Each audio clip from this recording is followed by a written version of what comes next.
A couple of things. So, as you know, I'm on the board of the Hall of Fame, and as a board member, you know, it's one of the great privileges of a lifetime for me to serve on that board because, again, I'm big into storytelling. I think it's one of our greatest assets as humans, frankly, and that is what the Hall of Fame is all about. And as I mentioned, the Chickasaw people, Native Americans, are Oklahoma's original storytellers. And so I think it's only befitting that Governor Anatubby, I think he is the most visionary leader of our lifetime and maybe of Oklahoma's history.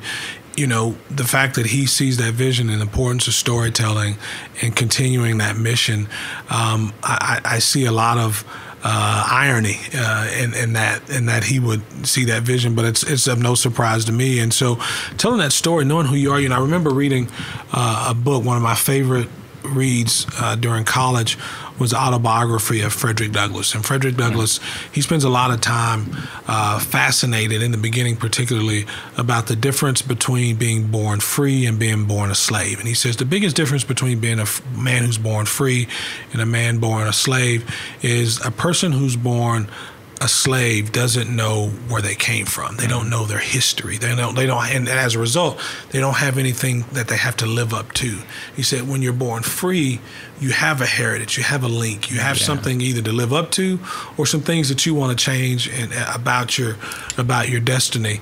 And so the value of knowing your history is so important, and I'm glad for people like Shannon who shepherd in an amazing way the Oklahoma Hall of Fame, but even the visionaries and the patriarchs of our state who saw the importance of having an Oklahoma Hall of Fame, because it does indeed tell the story in a unique way. And that's why I was so excited. My daughter was interested in serving on the team board because, again, that's the next generation of that storytelling. And Oklahoma's history is amazing, and sometimes it's easy maybe to discount it because it's such a short history, right? Compared to, you know, Boston or you know, other, or you know, that's one city, but you know, you think about other, you know, older civilizations even, you know, in America.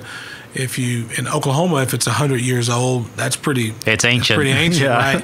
You go to the East Coast, 300 or 400 years is old. You go to Europe, 1,000 years. You go to the Middle East, you know, you go to the East, you know, we're talking thousands and thousands of years. So it's easy to maybe to discount the richness of Oklahoma history if you don't know it. But when you really look at it, it is so fascinating and so unique and so intertwined with Native people. And so the fact that Governor Anatubby has seen the value of supporting such an organization, I think it only speaks to how important it is. And the fact that my daughter, who's also Chickasaw, is now on the team board, she sees the value. She's going to learn the story in a real way, and that's why it's so important.